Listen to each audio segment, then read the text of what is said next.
Hello friends, welcome to SSC coaching centre. दोस्तों, आज मैं आपके लिए गणित के सबसे अच्छे सवाल लाया हूं। वीडियो को पूरा देखना और पूरा देखने के बाद हमें कमेंट में ये बताना कि आपको हमारे वीडियोस कैसे लग रहे हैं, अच्छे लग रहे हैं या खराब लग रहे हैं। कोई भी अगर आपकी क्वेरी है, कुछ भी आप जानना चाहते हैं, किसी चैप्टर से वीडियो बनवाना चाहते हैं, तो उस चैप्टर का नाम कमेंट में भेज दें। ठीक है। प्रश्न है, 60 में कुल कितनी संख्याओं से भाग दिया जा सकता है? 60 में तो कैसे पता करेंगे कितनी संख्याओं से भाग दे सकते हैं? तो इस 60 में हम फैक्टर करेंगे। पहले तो 2 से भाग करिए, 30 पे कट गया। फिर 2 से करिए, 15 बार कट गया। अब 2 से नहीं कटेगा, अब 3 से कटेगा 5 बार में, और 5 से कटेगा 1 बार। तो हमारे पास 2 2 3 5, 2 गुने 2 गुने 3 गुने 5, यही तो फैक्टर आए हैं। चलिए, 2 हमारा आया है 2 बार, तो 2 की पावर हम 2 लिख सकते हैं। 2 गुने 2 को हम 2 की पावर 2 लिख सकते हैं। इनटू 3 का एक ही फैक्टर है, तो 3 की पावर 1 हो जाएगी, जिसकी कोई पावर नहीं होती उसकी 1 होती है। 5 भी एक बार है, तो 5 की भी पावर 1 हो जाएगी।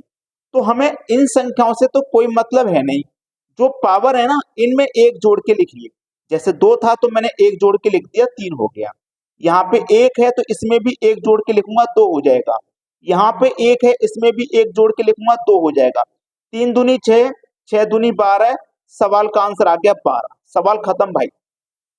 पहला ही ऑप्शन है सही जवाब। कुछ बच्चे होंगे जो ये सोच रहे होंगे कि भाई हमारी समझ में नहीं आया, वीडियो को छोड़ के अगर भाग जाओगे तो कैसे समझ में आएगा? वीडियो को पूरा देखोगे तभी तो समझ में आएगा। कोई पॉइंट ऐसा हो सकता है जो आपकी समझ में नहीं आया, तो वीडियो को छोड़ के मत भागिए, आगे वीडियो को देखिए, जरूर समझ में आएगा। अब देखते हैं अगला प्रश्न। अगला सवाल है, 360 में कुल कितनी संख्याओं से भाग दिया जा सकता है? 360 में तो 360 के वैसे ही फैक्टर करेंगे जैसे हमने पिछले क्वेश्चन में 60 के किए थे, है ना? तो सबसे पहले 2 से कटाओ 180, फिर 2 से कटाओ तो 90, और फिर 2 से कटाओ तो 45। अब 2 से नहीं कटेगा, अब 3 से कटेगा 15 बार में, अब फिर 3 से कटेगा 5 बार में, फिर 5 से कट जाएगा 1 बार में। तो हमारे पास क्या गुणनखंड आए? 2 गुने 2 गुने 2 गुने 3 गुने 3 गुने 5, ये हमारे पास आए हैं गुणनखंड। तो देखो, 2 कितनी बार है? 3 बार, तो हम 2 की पावर 3 लिख सकते हैं। गुने 3 कितनी बार है? 2 बार, तो 3 की पावर 2 लिख सकते हैं।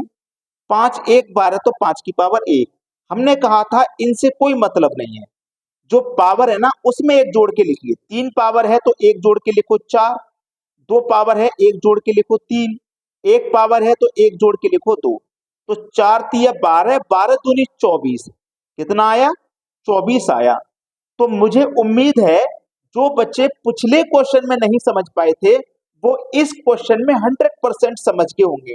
मैंने बोला था वीडियो को छोड़ के भाग जाओगे तो कैसे समझोगे? छोड़ के मत भागिए, वीडियो देखते जाइए, जरूर समझ में आएगा। अब देखते हैं अगला सवाल। अगला प्रश्न है, 15 की पावर 25 में कुल अभाज्य गुणनखंड की संख्या ज्ञात करें। गुणनखंड की संख्या पता करनी है। पिछले क्वेश्चन थे, उनमें कितनी संख्याओं से गुणा भाग दिया जा सकता है ये पूछा था। यहाँ पे कितने गुणनखंड है ये पूछा है। देखिएगा, ये जो 15 है ना, पावर को रहने दीजिए, ये जो 15 है इसके फैक्टर करिए जो हम कर रहे थे, बिल्कुल वैसे ही। तो 2 से तो इसमें होंगे नहीं, सीधे 3 से होंगे। 3 पंजे 15, फिर 5 से हो जाएंगे। ठीक है। कितने फैक्टर हैं? 3 गुने 5। ठीक है, एक फैक्टर ये है, एक फैक्टर ये है। कितने फैक्टर हैं? 2।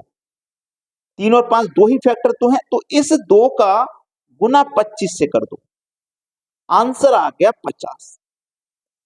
भाई आप ना बिना लाइक किए रह नहीं पाओगे। आप बिना लाइक किए वीडियो नहीं रह पाओगे, मैं गारंटी देता हूं। आपका आंसर 50 आ गया, बिना लाइक किए नहीं रह पाओगे। सभी बच्चे वीडियो को लाइक कर देंगे। अब देखते हैं अगला सवाल। अगला सवाल, 48 की पावर 20 में कुल अभाज्य गुणनखंडों की संख्या ज्ञात करें। तो हमें क्या करना है? इस 48 के फैक्टर करने हैं जो पिछले क्वेश्चन में किए थे, बिल्कुल वैसे ही। 48 के करो, ये 2 से कट जाएगा पहले 24 बार में, फिर 24 भी 2 से कट जाएगा 12 बार में, फिर 12 भी 2 से कट जाएगा 6 बार में, फिर 6 भी 2 से कट जाएगा 3 बार में। अब 3 कटेगा 3 से 1 बार में। तो देखो भाई, 2 गुने 2 यही तो है फैक्टर। तो कितने फैक्टर हैं? 1 2 3 4 5। कितने फैक्टर हैं भाई? 5 फैक्टर हैं। तो इस 5 का गुना पावर से कर दो, बस इतना ही काम तो करना है। 20 पंजे 100। कितना आंसर आ गया? 100 आ गया भाई। पहला ऑप्शन हो गया सवाल का सही जवाब। अब देखते हैं अगला प्रश्न। अगला प्रश्न है, दो संख्याओं में अंतर 14 और उनका योग 20 है।